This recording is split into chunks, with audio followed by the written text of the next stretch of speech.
দুনিয়া সম্পদ যশ খ্যাতি যত ক্ষমতা আছে প্রতিপত্তি আছে কোনো কাজে লাগবে না, ফায়দা হবে না, উপকারে আসবে না। দুনিয়ায় যারা ক্ষমতার দোহাই দাও, ক্ষমতার দাপট দেখাও, সম্পদের দাপট দেখাও, মামু খালুর দাপট দেখাও, কোনো লাভ নাই। এ টাকাওয়ালা ক্ষমতাওয়ালা, দুনিয়ার টাকা তোমার আজ আছে কাল নাই।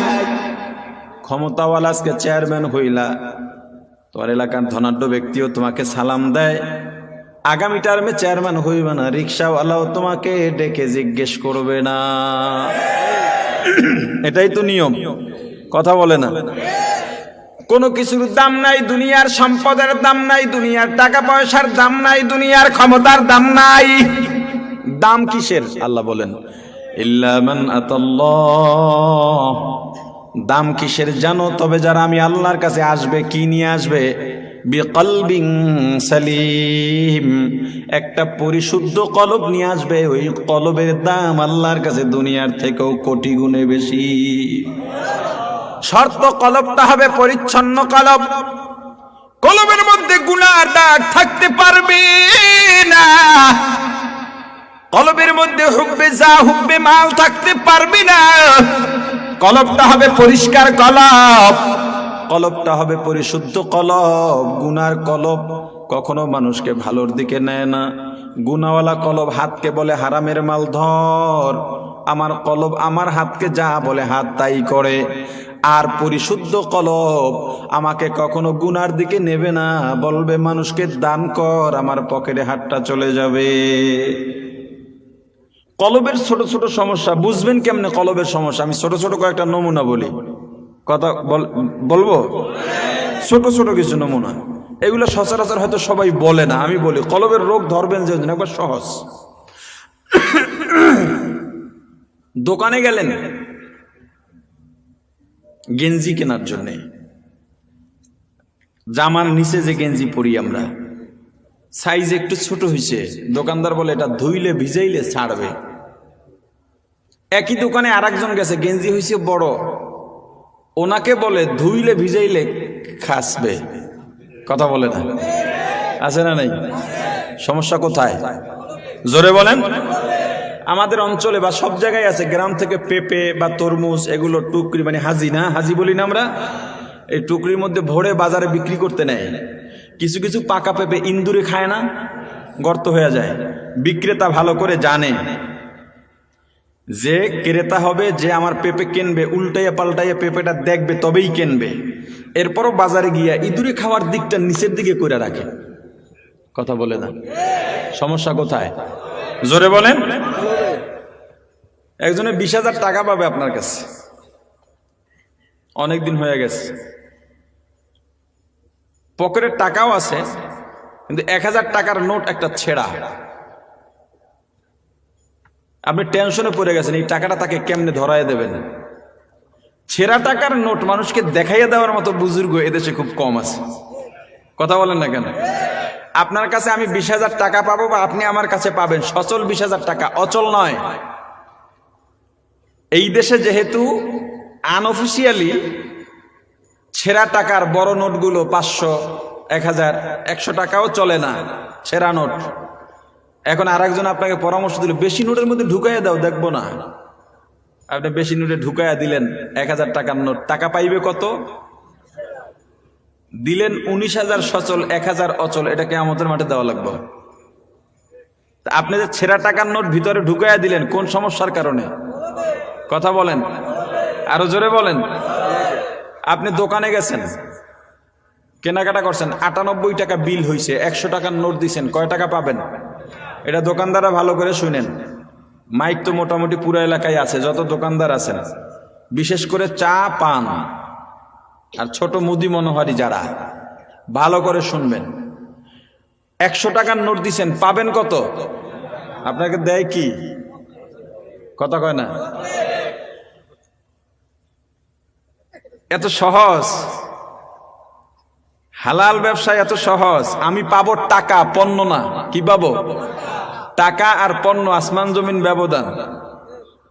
আপনার কাছে পাবো 2 টাকা, আপনি টাকা দিলে আমি প্রয়োজন মিটাতে পারি, আপনি পণ্য দিলে তো আমি মিটাতে পারি না। আপনার সাথে আমার ইজাব কবুল হয়েছে 98 টাকার কেনা বেচা, আমি 2 টাকা পাবো, আপনি দিলেন চকলেট।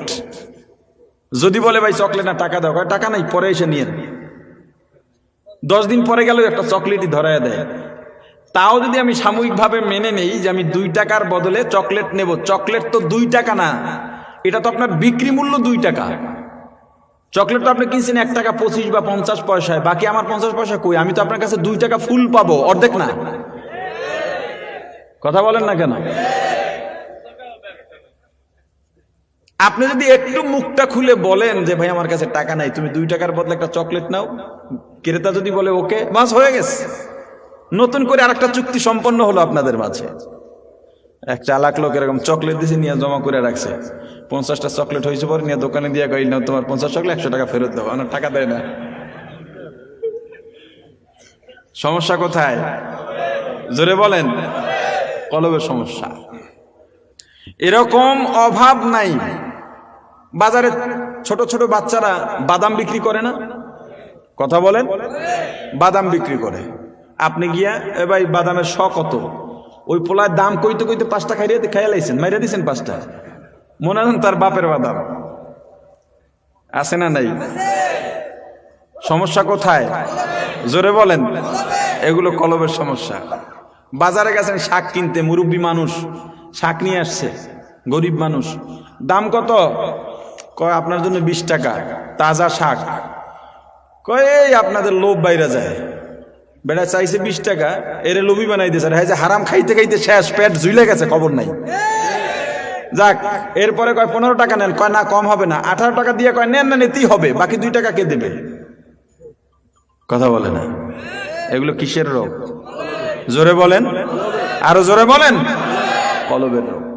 এই কলবকে আরো কিছু কথা এখানে বলা যেত, বেশি রাত কেন যেন মানসিকতায় কুলাই না, এজন্য মূল কথাগুলো বলে দেব। এরকম কলবের বহু রোগ আছে, সীমা নাই, আর বড় রোগ তো অভাব নাই। কিন্তু আমি কিছু কিছু রোগের কথা বললাম যেটা সচরাচর মানুষের মাঝে হয়, কিন্তু বোঝে না এটা অন্যায়। ফলের দোকানে গিয়ে হাঁক ছাড়লেন, এই ফরমালিন ছাড়া ফল আছে কার? একজনে আপনার হাতটা খপ করে ধরবে, চিল্লাইয়েন না, এখানে যারা আছে সব ফরমালিন, আমারটাও ফরমালিন। ভাই মিশা কথা কয়ে ব্যবসা করবো না, বা আপনাকে মানে ওষুধটা কি দিয়েছে আপনি বুঝছেন, নিজেও ভালো সাজে নাই, বলছে আমারটাও কি ফরমালিন, মিথ্যা কথা কয়ে ব্যবসা করুম না। নিজ দিয়া এক গোছা আম বাড়ি করে, কয় এইটা আমি নিজে গিয়ে আনছি, এটার মধ্যে কোনো ফরমালিন নেই, কিন্তু টাকা কিন্তু 2টা বেশি লাগবে। কথা বলে না। আসলে উপরেরটার মাঝে নিচেরটার মাঝে কোনো ব্যবধান নাই, এই 2টার মাঝে কি নাই? ব্যবধান নাই। জীবনে তো নামাজ পড়ে নাই, তাহাজ্জুদ তো দূরের কথা। এখন তো বহু এমপি মন্ত্রীরা নাকি 20, 30, 40 বছর পর্যন্ত তাহাজ্জুদ মিসই করে না, ডেইলি বলে 70-80 রাকাত নফল নামাজ খালি পড়ে। জীবনে কি করলাম বুঝেন না? তাহলে একদিন তাহাজ্জুদ তো পড়ছে, এটা মানুষের কেমনে দেখাইব? এই দেখান একদল আছে না, দেখাইবো কেমনে যে আমি তাহাজ্জুদ পড়ছি? বলাও তো যায় না। সকালে চার দোকান গিয়ে চোখ ডলে, কয়েকটা চা দাও তাড়াতাড়ি, আর ঘুম হইল না। দোকানদার স্বাভাবিকভাবেই জিজ্ঞেস করবে কেন, কি হয়েছে? এগুলো তো বলা যায় না, তাহাজ্জুদ পড়ছিলাম। আছে না নাই? জোরে বলেন। রোগটা কোথায়? এক বেচারা হজ করে বহু বছর ধরে, কেউ হাজি ডাকে না, মনে বড় কষ্ট, এত টাকা পয়সা দিয়ে হজ করি, হাজি ডাকে না, যতদিন না হাজি ডাকবো ততদিন হজ করতেই থাকো। তো বেচারা বুড়ো হয়ে গেছে, শেষ বয়সে হজে গেছে, আল্লাহর কাছে বলতেছে, আল্লাহ আর কি আইতে পারুম, কবে জানি মরে যাই, একটা হাজি ডাক শুনলে কলিজাটা ঠান্ডা হইত। আল্লাহ তো ওটা কবুল করছেন কি একটু ভিন্ন কায়দায়। তো হাঁটতেছে হাঁটতেছে, হয়তো মনে করেন উট বা দুম্বা বা কোনো পাগল মানুষ পায়খানা করে রাখছে রাস্তায়, ওই হাঁটতে হাঁটতে পায়খানার উপরে পা পইরা পিছলে পইরা গেছি, গায়ে পায়খানা লাগছে, সবাই তো যাই না গেছে। এখন ওনার যে নাম, এই নামে তো ওনার কাফেলায় আরো লোক আছে, ওনার নামটা এখন বিশেষ পরিচয় পরিচিত হয়ে গেছে। কেউ যদি জিজ্ঞাসা অমুক কোথায়, কোন অমুক যে গুয়ের উপরে পড়ে গেছিল, এইভাবে বলতে বলতে একসময় তার নাম হয়ে গেল গুইয়া হাজি। কি হাজি? কথা বলে না, কিন্তু বেচারা খুব খুশি। এর যে মানুষের গুইয়া হাজি ডাকে, একজন শুভাকাঙ্ক্ষী বলে, তোমাকে যে মানুষ গুইয়া হাজি ডাকে এটা তো একটা অপমানের বিষয়, লজ্জার বিষয়, তুমি কিছু বলো না কেন? কয় থাম বেটা, গুইয়া হাজি ডাকুক আর মুত্তে হাজি ডাকুক, হাজি তো ডাকে। এই দেশে বহু গুইয়া ব্যবসায়ী আছে, গুইয়া নামাজি আছে, গুইয়া হাজি আছে, গুইয়া রোজাদার আছে, গুইয়া মৌলবীও আছে। কথা বলেন না কেন? ওইটা হলো অপবিত্র ভালোবাসার কাতারের গুলা। এই কলবটাকে আপনার পরিষ্কার করলেই কেবল এখানে আপনার আল্লাহর ভালোবাসা বসার মতো অনুকূল পরিবেশ তৈরি হবে। কলবটা পরিষ্কার করবেন কেমনে? গুনার রং কি জানেন? যারা হজে গিয়েছেন, বাইতুল্লাহর যেই বরাবর দ্বারাই আমরা তাওয়াফ শুরু করি, যেখান থেকে আমাদের 7টা চক্কর গণনা শুরু হয়, এক ঘুরি দিয়ে এসে দাঁড়াইলে যেখানে একটা চক্কর পূর্ণ হয়, ওই কোণা একটা পাথর আছে, নাম কি? দেখতে কেমন? জোরে বলেন। কিন্তু এই পাথরটা আল্লাহ জান্নাত থেকে পাঠাইছেন, সরাসরি জান্নাতি পাথর এটা। এবং যখন পাঠাইছেন তখন এটা সম্পূর্ণ ধবধবে সাদা ছিল, কালো হয়ে গেছে কা? আল্লাহ রাসূল সাল্লাল্লাহু আলাইহি সাল্লাম বলেন, আমার উম্মতেরা চুমা দিতে দিতে ওদের গুনাহ পাথরে টানতে টানতে পাথরটা কালো হয়ে গেছে। তার মানে বোঝা গেল গুনার রং কি? এখন যেহেতু গুনাহ টাইনা নিছে, যারা সামনে হজে যাবেন, যে হুজুরের বয়ানে শুনছি চুমা দিলেই গুনাহ টাইনা নেয়, এই চিন্তা করে হজে গিয়া এদিক দিয়ে একজনের নাক, এদিক দিয়ে একজনের কপাল ফাটাইয়া চুমা দিতে যায় না। এটা মূলত শর্ত না। আপনি দূর থেকে দাঁড়াইয়া ইশারা করে হাতে চুম্বন দিয়া দোয়া পড়াইয়া দেবে, তারা দোয়া করে হাতে চুম্বন দিলে চুমা হয়ে যাবে। আপনি যদি গুনাহ নেওয়ার মতো লোক হইয়া থাকেন, দূর থেকে চুমা দিলেই গুনাহ শেষ।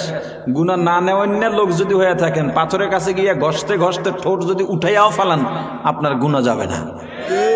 কথা বুঝে আসছে? একটা গুনাহ করলে কলবে একটা গুনার দাগ পড়ে, 2টা গুনাহ করলে কলবে 2টা গুনার দাগ পড়ে যায়। যারা বেশি গুনাহ করে, গুনাহ করতে করতে করতে করতে একেবারে পিচ ঢালাই করে দেয়, তাদের মধ্যে আর আল্লাহর ভালোবাসার বীজ বপন হয় না। অনেক মানুষ আছে এখনো নামাজ পড়ে না, কিন্তু ভালোবাসার বীজ বপন করার মতো জায়গা আছে, চাইলেই সে তার পরিবেশটা নিজের অনুকূলে আনতে পারে। যেমন মনে করেন ফ্রান্সে যখন আল্লাহর রাসূলকে নিয়ে অবমাননা করা হয়, বাংলাদেশের এমন কোনো মসজিদ বাকি ছিল না যেখান থেকে জুমার পরে প্রতিবাদে মিছিল বের হয় নাই। যুবকটা নামাজ ঠিকভাবে পড়ে না, মাঝে মাঝে জুমার মসজিদে হাজির হয়, কিন্তু যখনই নবীজির অবমাননার কথা শুনছে, জুমার মসজিদে গিয়া মিছিলে সবার সামনে দাঁড়ায়া রাসূলের অপমানের বিচার চাইছে। আছে না নাই? হে যুবক, বোঝা গেল তোমার মাঝে এখনো ভালোবাসার বীজ বপন করার মতো জায়গা আছে, কিন্তু তোমার সঙ্গ দোষের কারণে তুমি এখনো সঠিক পথে নাই। যদি দেখো তোমার মাঝে আল্লাহ রাসূলকে গালি দিলে তোমার মাঝে একটা ব্যথা অনুভব হয়, তুমি কষ্ট পাও, তাহলে তুমি ধরে নিবা এখনো তোমার মাঝে আল্লাহর